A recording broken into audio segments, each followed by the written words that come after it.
디모데후서는 여러분 다 아시다시피 이제 바울의 마지막 서신이 되겠습니다. 바울이 마지막에 순교 직전에 쓴 그야말로 유언과도 같은 그런 말씀이라고 하겠습니다. 예전에도 로마에 구금된 적이 있습니다. 그때는 이제 가택 연금이었습니다. 그래서 사람들과 접촉도 할 수 있었고 사역도 계속 이어서 할 수 있었습니다. 그런데 그로부터 한 5년에서 한 6년 지나서 쓰여진 이 디모데 후서는 그야말로 이제 열악한 차가운 감옥에서 그런 환경 속에서 쓰여진 서신입니다. 많은 동역자들도 박해에 대한 두려움 때문에 바울을 외면하고 참 너무나 외롭게 그렇게 있을 상황인 것이죠. 그래서 이제 디모데 후서 뒤쪽에 보면은 아들 같은 디모데에게 좀 겉옷을 가지고 좀 빨리 와달라고 하는 그런 재촉하는 글도 보입니다. 교회에 대한 박해와 위협이 커지는 그런 상황 속에서 이제 바울마저 그 순교의 제물로 바쳐지는 그 직전 바울이 디모데에게 유언과도 같은 이제 권면을 하게 되는데 오늘날도 돌이켜 보면 바울 시대와 같이 어떤 물리적인 위협과 박해는 없을지라도 눈에 보이지 않는 영적인 환란, 영적인 공격이 참으로 치열한 시대이다, 이런 생각을 하게 됩니다. 세속주의, 물질 만능주의, 인본주의, 이런 여러 가지 악한 것들이 교회 안에도 이렇게 들어와서 성도들을 많이 공격하고 시험하고 혼란케 하는 것 같습니다. 그래서 말씀을 살아가고 있는 우리들에게 이 디모데를 향하여 절규하듯 유언하는 이 디모데 후서는 우리에게 직접적으로 적용되는 말씀이 되겠다라고 생각되어집니다. 여러분, 최근 한 주 동안 여러분 무엇 때문에 고통하셨습니까? 여러분 마음이 무엇 때문에 힘이 드셨습니까? 성도님들 가운데도 그 우울증 환자가 참 많은 것을 확인하게 됩니다. 전에 있던 교회에서도 이렇게 사역을 쭉 해오면서 청년 사역도 하고 교구 사역도 하면서 청년들 중에도 우울증 환자가 꽤 있더라고요. 그리고 어르신들도 마찬가지고 참 성도임에도 불구하고 본인이 그런 질병에 걸렸다는 것에 대한 참 너무나 부끄러워하시는 분들도 있었습니다. 참 많이 고통하는 시대가 아닌가. 분노 조절장애, 우울증, 교인들마저도 그렇게 고통하고 있습니다. 그래서 혹시 이 자리에도 남편 몰래 이불을 뒤집어 쓰고 막 우시는 분이 있는지도 모르겠어요. 그리고 마음이 힘들어가지고 자다가도 막 벌떡벌떡 막 일어나서 막 식은땀을 흘리고 막 거실로 나와서 가슴을 움켜쥐는 분이 있는지도 모르겠습니다. 저도 그런 경험이 있습니다. 충ion교회 와서 그런 적은 없고요. 그 전에 저도 이렇게 막 갑자기 심장이 막 뛰고 자다가 막 벌떡벌떡 일어나서 가슴을 움켜잡고 내가 왜 이러지? 근데 여러분들 이러한 우리의 문제들을 오늘 본문에서 바울이 다음과 같이 이제 진단을 합니다. 우리 1절 한번 다 같이 읽어보겠습니다. 너는 이것을 알라. 말세에 고통하는 때가 이르러. 말세가 되면 아주 두드러진 특징이 하나 있는데 그것이 무엇이냐면 고통이라는 거예요. 고통.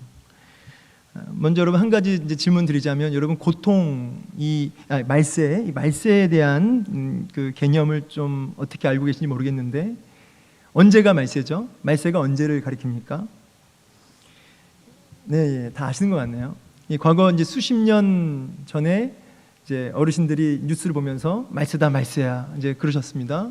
그런데 이제 최근에도 막 뉴스를 보면서 참 말세야 이렇게 얘기를 하세요. 그러니까 수십 년 전에도 말세라고 그랬고 최근에도 또 말세라고 그럽니다. 그럼 말세가 언제냐? 물론 이제 세상이 말하는 말세의 의미와 성경에서 말하는 말세의 의미가 좀 분명히 차이가 있겠지만 여러분 말세라고 할 때는 우리 예수님이 우리를 위하여 이 땅에 오셔서 그죠? 초림이라고 하죠. 오셔서 그때로 시작해서 이제 부활 승천하신 그 주님이 다시 오실 재림. 그래서 초림과 재림 사이의 그 기간을 가리켜서 우리는 말세다 이렇게 말씀드릴 수 있습니다. 여러분 우리 지금 말세를 살고 있습니다. 말세의 큰 특징이 바로 고통이라고 얘기하니까 어쩌면 우리가 고통하는 것이 그렇게 이상한 일은 아닌 것 같습니다.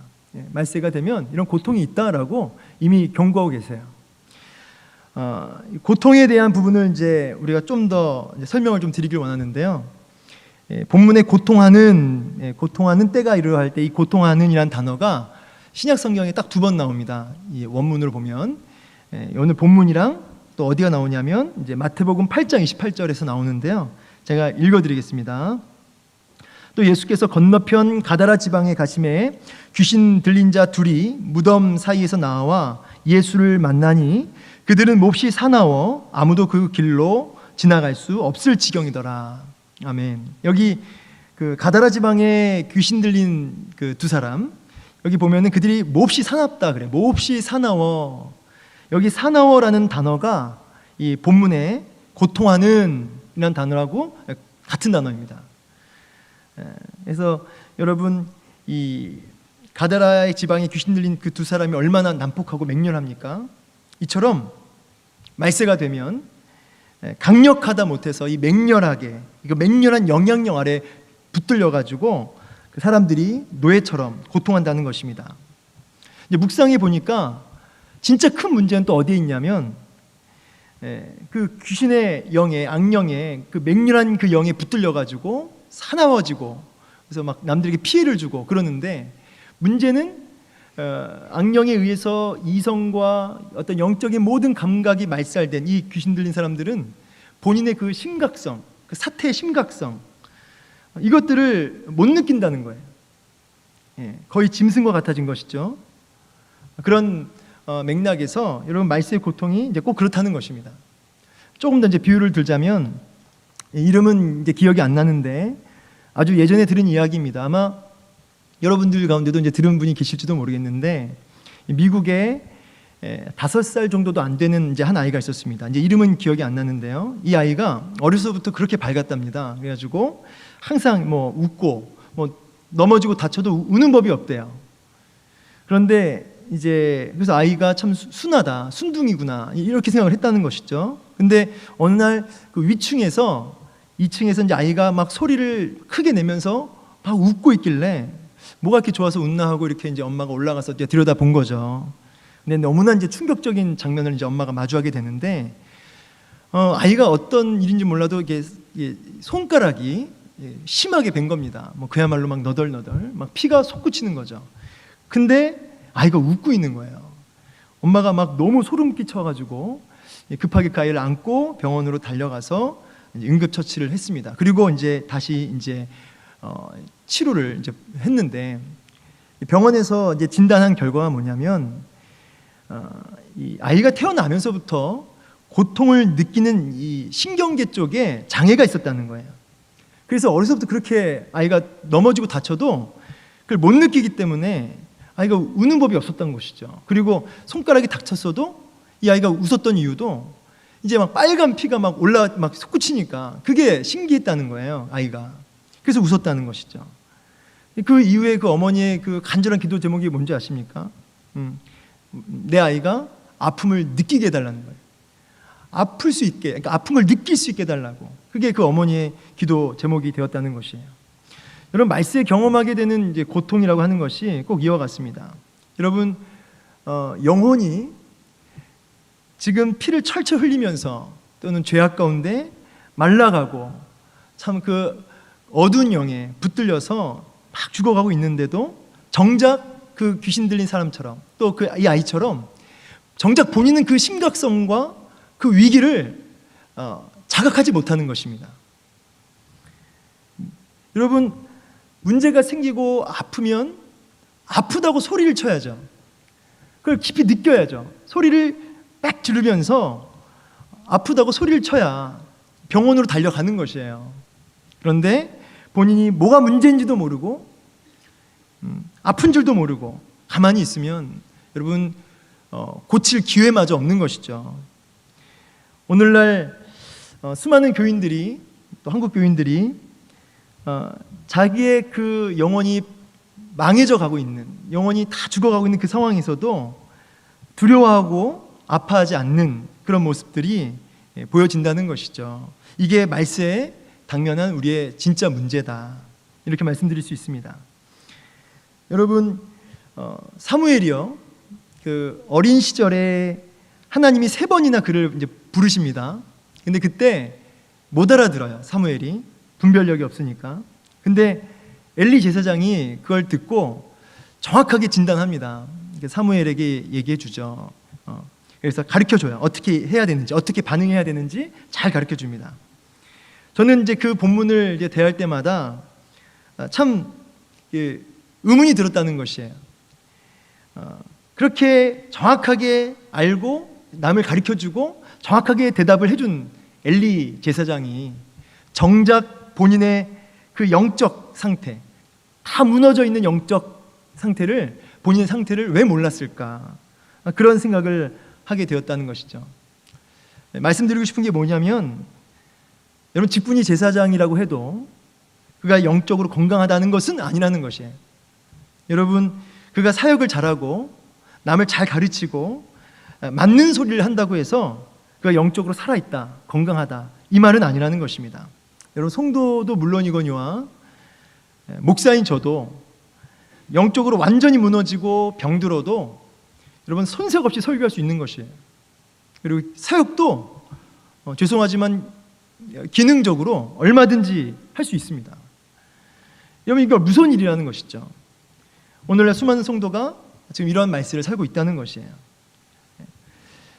제가 이러한 고통에 빠져 있다, 한국교회가 또 수많은 성도가 이런 고통에 빠져 있다, 이걸 어디서 확인하냐면, 분명히 성도들이 죄악 가운데 살고 있을 때도, 저도 마찬가지지만 그것 때문에 절규하면서 통곡하고 회개하는 그런 모습을 많이 못 본다는 것이에요. 과거에 막 통곡하며 울며 기도하는 이들이 있었거든요, 교회 안에. 저 어렸을 때도 보면 우리 권사님들 막 통곡하면서 막 울며 기도했어요. 근데 그런 분위기가 자연스러웠습니다. 근데 오늘날은 통곡하면서 울며 기도하면 좀 이상하게 보죠. 무슨 일이 있나 이렇게 보죠. 무슨 일이 있어서 웁니까, 여러분?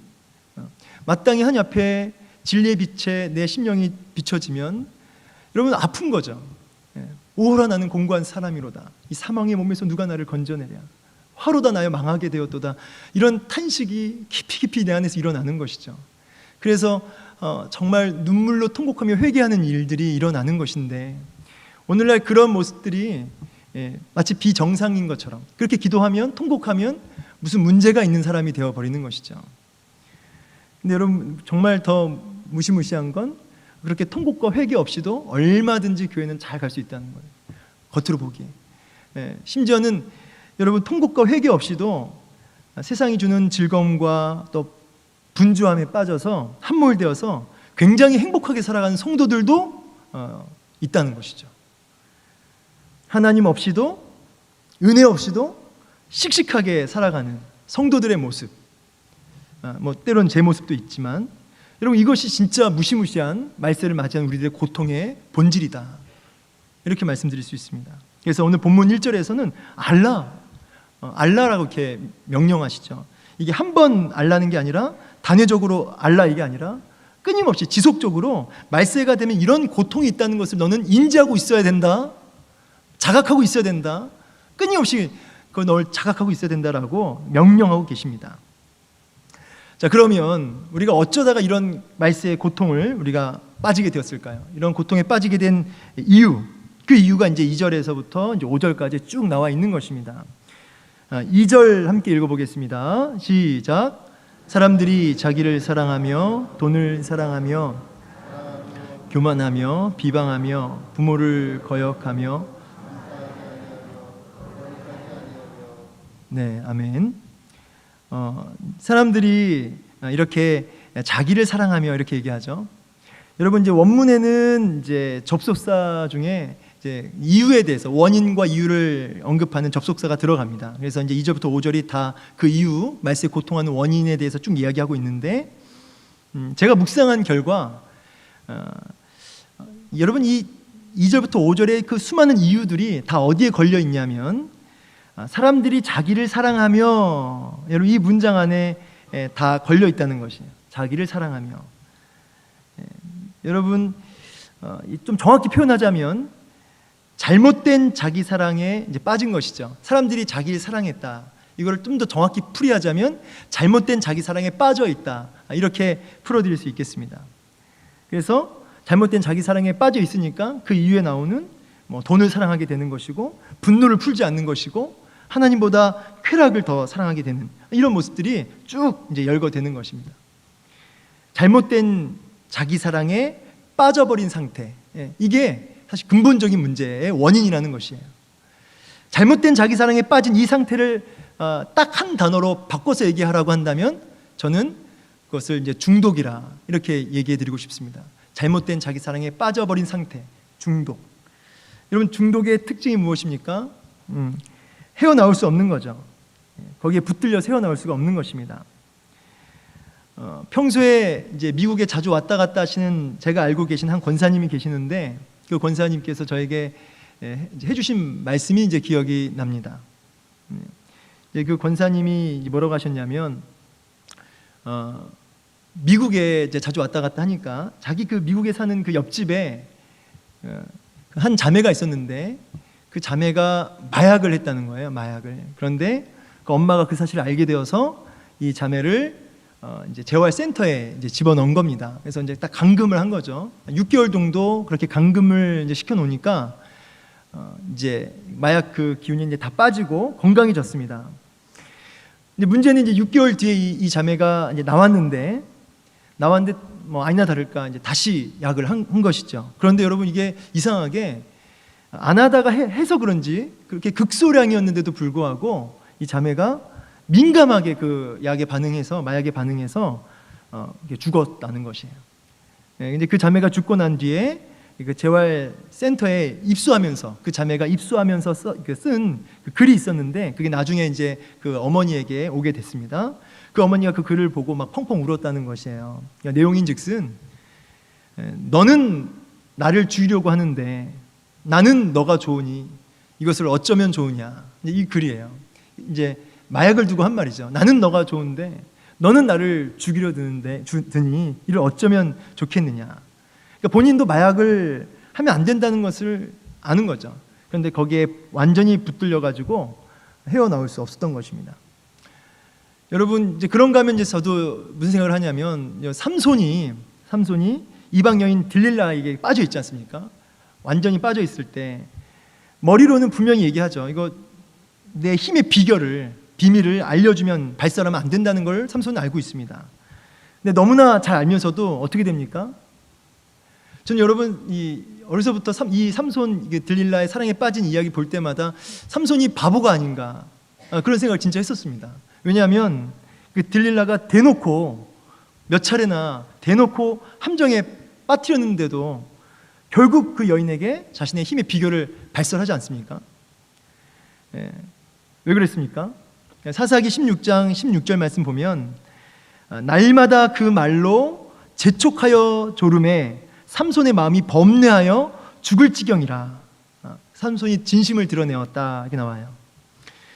그러니까 이 마음이 죽을 지경인 거죠. 알지만 거기에 휘어잡혀버린 그 딜라에게 휘어잡혀버린 잘못된 자기 사랑에 빠져버린 삼손은 결국은 알지만 얘기해버리는 것이죠. 그래서 결국 어떻게 됩니까? 두 눈까지 다 뽑혀버리게 됩니다. 말세에 잘못된 자기 사랑에 빠져서 때로는 이 땅의 것에 중독되어져 버린 수많은 성도들이 꼭 이와 같은 모습이 아닌가 그런 생각을 하게 된다는 것입니다. 분명히 이제 성도라는 이름으로 봉사도 하고 사역도 하고 예배도 드리고 그렇게 하는데 이 잘못된 자기 사랑에 빠져서 이 두 눈이 뽑혀버린 삼손처럼 능력을 다 상실해버린 삼손처럼 그냥 모양은 있는데 두나미스 이런 능력 있는 폭발력 있는 능력 있는 성도의 모습, 경건의 모습이 능력들이 상실되지 않았나 그런 생각을 한다는 것입니다.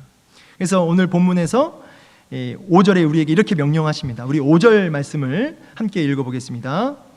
경건의 모양은 있으나 경건의 능력은 부인하니 이 같은 자들에게서 내가 돌아서라. 아멘. 돌아서라. 경건의 모양에서 경건의 능력 있는 자로 너 돌아서야 된다라고 강력하게 명령하고 계십니다. 여러분, 이렇게 끊임없이 한 번 돌아서는 게 아니라 끊임없이 이렇게 돌아서야 되는데 그렇지 않으면 어떻게 됩니까? 여러분, 어떻게 되냐면 돌아서지 않으면 결국은 그 고통에 붙들려서 나중에 어떻게 되냐면 7절 7절 다 한 번 더 보겠습니다. 항상 배우나 끝내 진리의 지식에 이를 수 없느니라. 아멘. 항상 배운다. 항상 예배도 드리고 사역도 하고 열심히 뭐 하지만은 경건의 모양을 갖고 있지만은 끝내는 그 복음의 능력을 풍성히 누리는 그런 삶을 살 수 없다는 것이죠. 참 말씀을 읽는데 참 찔리는 것 아닙니까? 저도 이 목사로서 성경을 연구하고 설교까지 하는 입장에 있지만은 또 항상 또 공부도 하고 배우고 있지만은 복음의 풍성함을 누리고 있는가? 정말 목사님은 복음의 풍성함을 누리고 있습니까? 능력 있는 삶을 살고 있습니까? 라고 질문하신다면 저 스스로도 굉장히 참 두렵다는 것이에요. 제가 얼마 전에 제자 훈련 신청하신 분들 몇 분과 절차상 이제 제가 상담을 하게 되었는데, 제가 이제 설문지 같은 것을 가지고 이제 앉아서 우리 카페에서 막 이렇게 설명을 드리니까 어떤 권사님께서 이제 저를 이제 신천지인 줄 알고 제 옆에 오셔가지고 팔짱을 끼고 이렇게 저를 이렇게 막 째려보고 서 계시더라고요, 한참을. 저는 그분이 왜 그렇게 서 계시나 했어요. 근데 이제 제가 속으로 이제 나중에 알았지만은, 그래서 야, 이제 충영교회는 이단들이 함부로 들어올 수 없겠구나, 이제 그런 생각을 했습니다. 네. 근데 제가 온 지 얼마 안 됐으니까 다 이해합니다. 그런데 저번에 우리 담임 목사님 위임 예배 때 제가 문 앞에서 이렇게 안내를 섰는데 어떤 권사님이 오셔서 저보고 알바생이냐고 이렇게, 그래서 참 많이 놀라긴 했습니다. 근데 제가 이 말을 드린 이유는 뭐냐면 제자 훈련 지원을 하게 된 동기를 제가 한 분도 빠짐없이 제가 한 내에서는 다 동일하게 대답을 하시더라고요. 뭐라고 얘기를 하냐면, 목사님 제가 순장이고 또 예배도 오래 드리고 직분도 받고 사역도 했는데 답답합니다. 그래요. 답답합니다. 내가 복음의 능력을 풍성히 누리고 싶어서 이번에 지원하게 되었습니다. 다 이렇게 얘기를 하시는 거예요. 네, 그래서 참 그 고백이 너무나 이렇게 진실되게 느껴졌고 참 감사했습니다. 여러분은 어떻습니까? 나는 어떻습니까? 정말 모양만 있지는 않습니까? 정말 이 복음의 풍성한 이 능력, 모든 환난과 고난을 상쇄할 수 있는 그런 성도로서 가지는 그런 경건의 능력이, 여러분 폭발하는 능력이 여러분 삶 가운데 있습니까? 오늘 그 부분을 우리가 확인해야 된다는 것이에요. 어떻게 해야 될까요? 참 이 시점에 참 중요한 질문입니다. 제가 이제까지 문제 제기만 했는데 그럼 어떻게 해야 됩니까? 어떻게 해야 되죠? 답이 없을까요? 답이 있습니다. 오늘 본문 읽진 않았지만 14절에 그 답이 있습니다. 14절 우리 한 목소리로 크게 읽겠습니다. 시작. 그러나 너는 배우고 확신한 일에 거하라. 너는 내가 누구에게서 배운 것을 알며. 예, 아멘. 이제 그 뒤로 또 어리서부터 너가 성경을 알았나니 이렇게 쭉 말씀을 하고 있습니다. 여기 14절에 그러나 너는 배우고 확신한 일에 거하라. 배우고 확신한 일이 뭐냐면 이제 15절 16절 나오지만 이제 성경입니다. 이 말씀 안에 뭐하라? 예, 거하라. 거하라. 이 거하라가 오늘 정답입니다. 그래서 여러분 펜이 있으시면 거하라다가 이제 좀 밑줄도 치시고 별표도 치시고, 이것이 근본적 대안이다라고 오늘 본문은 얘기하고 있는 것이죠. 예, 거한다. 이렇게 말씀 안에 거한다. 이 거한다의 의미를 이제 공부하기 전에 이렇게 거하게 되면 어떤 일이 벌어지냐면, 이제 17절 마지막 절 보니까 이는 하나님의 사람으로 온전하게 하며 모든 선한 일을 행할 능력, 능력 있는 성도로 갖춰지게 된다라고 말씀을 주고 계십니다. 거하라. 그러면 이 거한다는 것은 어떻게 하라는 것일까요? 이 거하라, 매너라고 이렇게 읽는데 지속적으로 끊임없이 머물러 있다, 이런 뜻입니다. 지속적으로 끊임없이 머물러 있는 상태. 다르게 표현하자면 꼭 붙잡다, 이렇게 나와 있습니다. 그 의미가. 오늘날 우리가 설교 홍수 속에 살고 있습니다. 설교가 넘쳐나죠. 인터넷, TV, 교회 와도 예배가 너무 많습니다. 그런데 여러분, 홍수 속에, 설교 홍수 속에 살고 있는데 우리의 진짜 문제는 뭐냐면, 설교가 그렇게 넘쳐나는데도 불구하고 과거에 비해, 믿음의 선배들에 비해 훨씬 더 많은 유익을, 너무나 귀한 목사인데 설교를 너무나 듣고 있는데도 불구하고 우리가 이렇게 고통하는 모습 보면서 이게 뭐가 문제인가?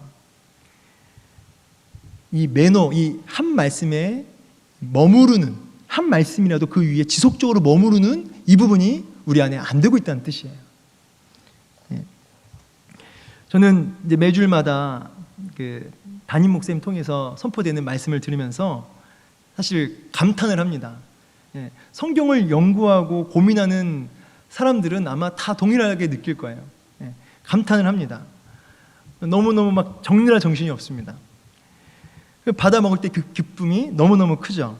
그리고 심지어 이제 이번 주에는 이제 신년 특별 새벽 기도회인데, 여러분 우리 목사님께서 참 탁월하지 않으십니까? 근데 그분이 그냥 온 에너지를 다 쏟아가지고 묵상하고 연구한 메시지를 이렇게 듣는 거예요.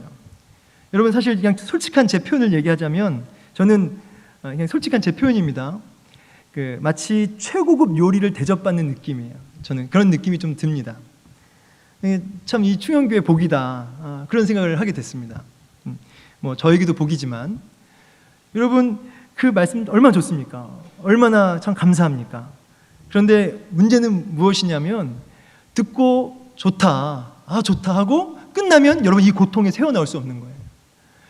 여기선 좋은데, 이 예배당 안에선 다 좋은데, 여러분 삶 속에서는 여전히 고통스러운 겁니다. 이 안에서만 아멘이 작동되는 게 아니라 바깥에서도 작동되려면, 이 고통에서 벗어나는 능력 있는 성도로 살려면 어떻게 되냐면, 떨어지는 그 한 말씀이라도 어떻게 해요? 매너, 지속적으로 머무르는, 그렇죠? 꼭 붙드는 이 부분이 우리 안에 회복되어야 된다는 것이에요.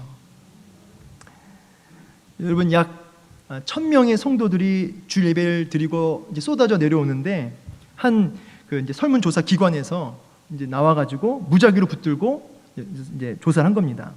은혜를 받으셨습니까? 뭐 대부분 뭐라고 하냐면 은혜를 받았습니다. 네, 은혜 받았습니다.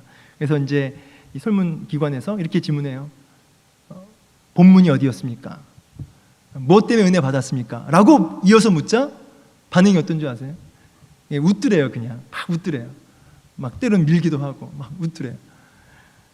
그래서 좀 당황스러웠는데, 간혹 본문이 어디였고 어떤 말씀에 내가 은혜 받습니다 라고 정확하게 말하는 분이 있었대요. 그래서 그런 분들은 전화번호를 다 받아가지고 간 거예요. 그리고 3일 뒤에 다시 그분들한테 전화를 드렸어요.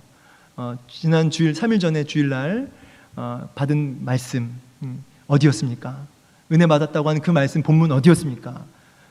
그랬더니 거의 대답을 온전히 못했다는 그 통계를 제가 보았습니다. 여러분 참 안타까운 이야기죠. 그러면서 제가 이제 이 시간 지난 주일 말씀 물어보면 이제 당황하실 분이 있을지도 모르겠어요. 네. 근데 여러분, 나는 어떠냐 이 말입니다. 나는 정말 그 말씀을 이렇게 붙들고 있느냐. 이제 말씀을 좀 정리하려고 합니다. 결국 정답은 뭐냐면 말씀을 꽉 붙드는 건데, 정말 한 말씀이라도 그 은혜 받은 그 말씀을 꽉 붙드는 이 부분이 지속적으로 머무는 이 부분이 우리 안에 회복되어야 되는 것인데, 아까 이 잘못된 자기 사랑에 빠져버린, 이 중독에 빠져버린 그 인생들이 벗어나는 비결이 뭘까? 제가 이제 이런 고민을, 이 말씀을 떠나서 고민을 한참 한 적이 있는데요. 이제 그게 왜 그러냐니까, 전에 있던 교회에서 제가 중독 환자들을 여러 번 만났습니다. 제가 맡은 교구 안에서도 만났고, 근데 너무너무 안타까운 거예요. 이 알코올 중독자, 이 만나면 술 안 드시면 너무너무 좋으신 분이, 법 없이 사시는 분들이 술 먹고 헤어나오지를 못하는, 이제 이런 것들을 여러 번 경험하다 보니까 참 고민이 많이 되더라고요. 근데 여러분, 그냥 제가 굉장히 비약적으로 말씀을 드립니다. 비약적인 예화예요. 이 술 중독에서 벗어나는 간단한 비결이 하나 있습니다. 뭘까요? 비약적인 겁니다. 그냥 그 의미를 아셔야 돼요. 마약을 하면 돼요. 마약을. 이 무슨 말이냐면, 더 강력한 것에 붙들리면 그 아랫단계의 것은 이게 생각이 안 나는 거죠. 술에 붙들려 있던 사람이 더 강력한 마약에 붙들리게 되면 술 생각이 안 나는 거예요. 왜요? 마약 생각에 붙들려가지고. 제가 이 비약적인 이 예를 왜 드리냐면, 여러분 하나님의 말씀의 그 깊이, 그 능력, 하나님의 그 측량할 수 없는 그 대속의 사랑, 복음의 능력, 여러분 정말 이걸 맛보면, 정말 여기 한번 빠져보면 이건 어떻게 될까요? 여러분 다른 것이 안 보이는 것이죠. 다른 것이 안 보이는 것이에요. 잘못된 자기 사랑에서 빠져나올 수 있는 힘이 여기 있다는 것이에요.